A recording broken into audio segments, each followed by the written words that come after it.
देखो, अब मैं आपको आर्गुमेंट निकालने का एक फार्मूला बता देता हूं जिससे कि हम आर्गुमेंट निकाल सकते हैं। देखो ध्यान दो, जैसे अगर कभी z equal to x plus iota y दिया जाए तो सबसे पहले आप क्या करेंगे, टेन अल्फा बराबर mod y upon mod x को लगाएंगे, मॉड लगा देंगे इसमें।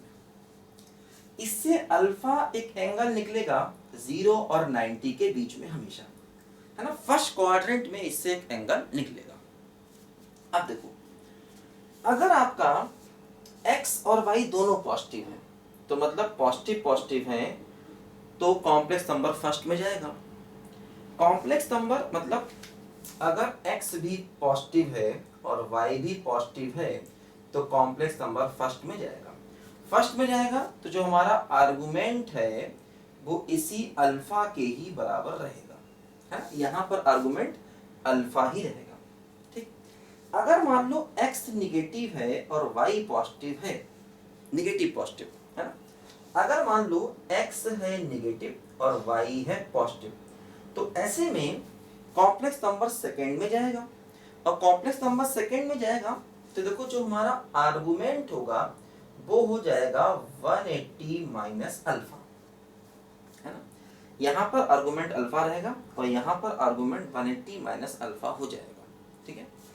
अगर मान लो दोनों ही निगेटिव हैं, मतलब देखो अगर मान लो x भी निगेटिव है और y भी निगेटिव है तो कॉम्प्लेक्स नंबर थर्ड में जाएगा। और थर्ड में जाने का मतलब जो हमारा आर्गुमेंट है, देखो इसे सेकंड में हो गया 180 माइनस अल्फा और थर्ड में हो जाएगा 180 प्लस अल्फा। तो जो हमारा आर्गुमेंट है वो हो जाएगा 180 प्लस अल्फा।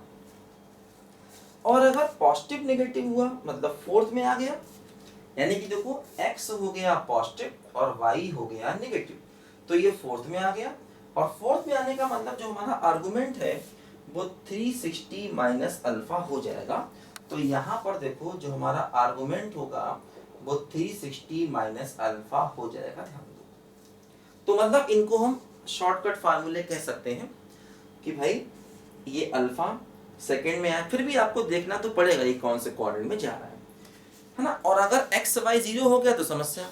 अब देखो जैसे मान लो अगर हम कह दें x 0 हो गया, x 0 हो गया तो क्या हुआ, देखो y पॉजिटिव भी हो सकता है और नेगेटिव भी।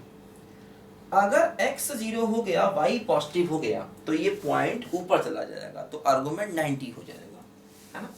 यहाँ पर हमारा आर्गुमेंट जो है वो 90 डिग्री हो जाएगा।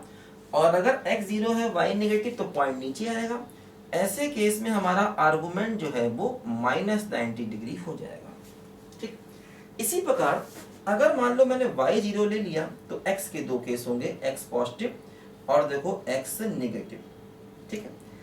अगर y 0 हो गया और x पॉजिटिव हुआ तो इसका मतलब ये राइट साइड में जाएगा और ऐसे में आर्गुमेंट 0 हो जाएगा,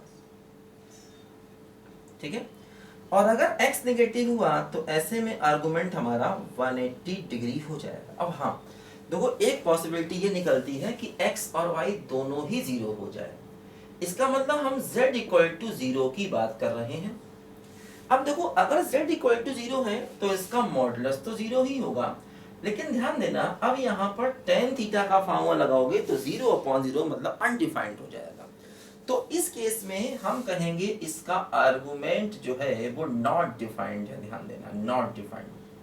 मतलब अगर हम 0 कॉम्प्लेक्स नंबर ले लें तो 0 कॉम्प्लेक्स नंबर का जो आर्गुमेंट है वो डिफाइन नहीं है, क्योंकि x भी 0 और y भी 0 तो tan अल्फा का फार्मूला वो 0/0 मतलब अनडिफाइंड बन जाता है, ठीक है।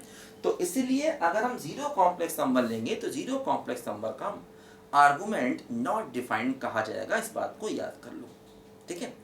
लिखो इस बातें जरा ध्यान से पहले।